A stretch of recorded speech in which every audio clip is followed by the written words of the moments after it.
حضرت سیدہ زینب، حضرت فاطمہ کی وہ لخت جگر جو میدان کربلا میں امام حسین برابر کی شریک رہی سیدنا امام حسین کے ساتھ۔ یحییٰ بن معین کہتے ہیں میں 15 سال تک حضرت زینب کا پڑوسی رہا ہوں۔ 15 سال گھر برابر ہوتا ہے نا، بندہ بی بی دیکھ ہی لیتا ہے۔ وہ بی بی کبھی پردہ ڈال کے جا رہی ہے دوائی لینے، کبھی نظر آ ہی جاتی ہے۔ کہتے ہیں 15 سال میں سیدہ فاطمہ کی بیٹی کا پڑوسی رہا ہوں، میں نے کبھی برقعے میں چھپی ہوئی زینب بھی نہیں دیکھی، برقعے میں چھپی ہوئی زینب بھی کبھی نہیں دیکھی۔ حضرت عبداللہ بن جعفر طیار جناب علی المرتضیٰ کے بھائی تھے، ان کے بیٹے کے ساتھ ان کا نکاح ہوا تھا، بیمار ہو گئی تو حضرت عبداللہ کہنے لگے زینب چل تجھے حکیم کے پاس لے جاؤں، طبیب کے پاس لے جاؤں۔ تو حضرت زینب کہنے لگی آپ جائیے میرا حال بتا کے دوائی لے آئیے۔ تو حضرت عبداللہ جعفر طیار کہنے لگے شریعت میں گنجائش ہے ڈاکٹر کے پاس جانے، حکیم کے پاس جانے کی گنجائش ہے تو چلتی کیوں نہیں؟ حضرت زینب کہنے لگی شریعت میں گنجائش تو ہے پر عبداللہ میری مجبوری یہ ہے کہ میں فاطمہ کی بیٹی ہوں۔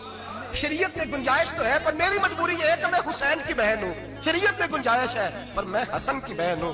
شریعت میں بڑی گنجائش ہے پر لوگ مجھے محمد عربی کی نواسی کہتے ہیں۔ گنجائش تو ہے پر میں نہیں نہ نکل سکتی، اس لیے کہ جتنا کوئی اپنے آپ کو دین کے قریب جانتا ہے اتنا اس کے پیروں میں شریعت کی زنجیریں زیادہ ہوتی ہیں۔ تو جناب سیدنا عبداللہ کہنے لگے اگر تو پردہ کر گئی، اگر تو چلی گئی، فرمانے لگے یہ تو اللہ کی مشیت ہے، اور اگر میں چلی گئی تو میں اپنی ماں سے جا کے کہوں گی کہ اماں ساری تکلیفیں میں نے چھاتی پہ برداشت کی ہیں پر میں نے تیرے پردے پر آنچ نہیں آنے دی۔